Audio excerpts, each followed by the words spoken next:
What's up, basketball fans? Welcome back to Basketball Convos. It's day 4 of our 30-day NBA 2024 offseason recap series, and today, we're breaking down the Brooklyn Nets. After a tough season, the Nets are in the midst of a rebuild. Let's see what moves they made and how the future is shaping up in Brooklyn. Let's start with a quick recap of last season. The Nets finished with a 32-50 record, missing the playoffs and ended up as the 11th seed. It was a challenging year, with the team struggling to find consistency after the departure of their big stars. The front office knew changes were needed, and this offseason, they started reshaping the roster for the future.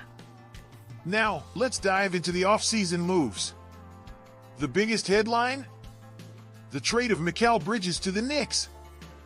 This move signals a clear rebuilding process for the Nets. Trading away one of their top players, especially someone as versatile as Bridges, shows that Brooklyn is focused on gathering assets and developing young talent. In return, they brought in Bojan Bogdanovic and Milton from the Knicks. Bogdanovic, a veteran sharpshooter, will add some scoring punch and experience, but he's not expected to be a long-term piece. With only a year remaining on his contract, we might see him getting moved before the trade deadline too. Milton, on a 3-year deal, offers some backcourt depth and versatility, but like Bogdanovic, he's more of a stopgap than a cornerstone. The Nets also made a trade with Memphis, bringing in Ziaire with a very cheap price. Williams is a young player with potential, and Brooklyn is betting on his development. If he can tap into his upside, he could be a valuable piece moving forward.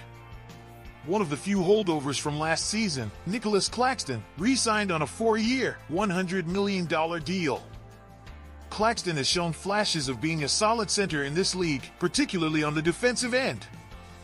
He'll be a key part of this rebuild, anchoring the defense while the front office looks for that next star. Other re-signings include Keon Johnson on a 2-year deal and Trendon Watford on a 1-year qualifying offer. These are both young players with potential, but they're still in the developmental phase of their careers. Additionally, Killian was brought in on an Exhibit 10 contract, which gives the former 7th overall pick a chance to prove himself again in training camp. Another significant change is on the sidelines.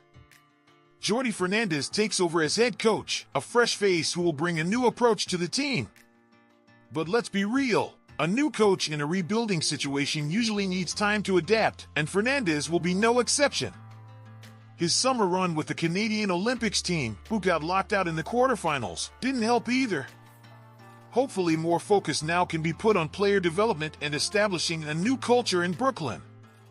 Of course, there were some notable departures too. Along with Mikal Bridges, the Nets traded Keita Bates-Diop to the Knicks.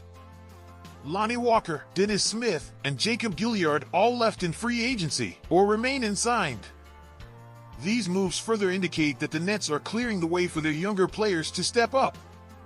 So, what does the Nets depth chart look like for the upcoming season? It's a roster full of potential, but without a clear-cut star. Starting at point guard is Dennis Schroder, a veteran who will provide stability and leadership in the backcourt. At shooting guard, we've got Cam Thomas, a young scorer who's shown he can fill it up when given the opportunity. This could be a breakout year for Thomas as he takes on a bigger role. Maybe we'll see him taking over 30 shots per game now. At small forward, Cam Johnson steps in. Johnson is one of the more promising young players on this roster. His shooting and defense make him a valuable asset, and the Nets will be looking for him to take a leap this season. Dorian Finney-Smith holds down the power forward spot. He's a solid, versatile defender who can guard multiple positions, but like the rest of this roster, he's more of a complementary piece than a star. At center, Nicolas Claxton will continue to anchor the defense. His shot blocking and rebounding will be crucial, especially as the team develops its identity. On the bench, Ben Simmons remains a wild card. Can he rediscover his form and become a valuable contributor again?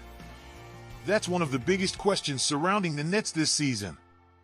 Ziaire could be a key rotational player, and this season will be a big test for his development. Bojan Bogdanovic, a veteran shooter, adds some scoring off the bench, while rookie Clowney provides some size and athleticism at the forward spot. Sharpe will back up Claxton at center, offering more youth and potential in the front court. The Nets have some intriguing young pieces, but without a true franchise cornerstone, this season will likely be about development and positioning themselves for future moves. They have lots of future assets, including 4 first-round picks in 2025, but it's clear that this is a team in transition. We will see the Nets losing a lot of game trying to tank a bit. Cam Thomas will be jacking up shots on a nightly basis, reaching over 25 points per game. Bogdanovic and Ben Simmons could be moved as their contracts will expire in a year. So, Nets fans, it's all about the future. This offseason was all about retooling and gathering assets. With a new coach, young players, and lots of future draft picks, the Nets are looking for a restart and start to improve. What do you think? Will Brooklyn's patience pay off? Let me know in the comments below, and don't forget to hit that like button and subscribe for more daily NBA content. This is Basketball Convos, and I'll see you in the next video. Bye for now.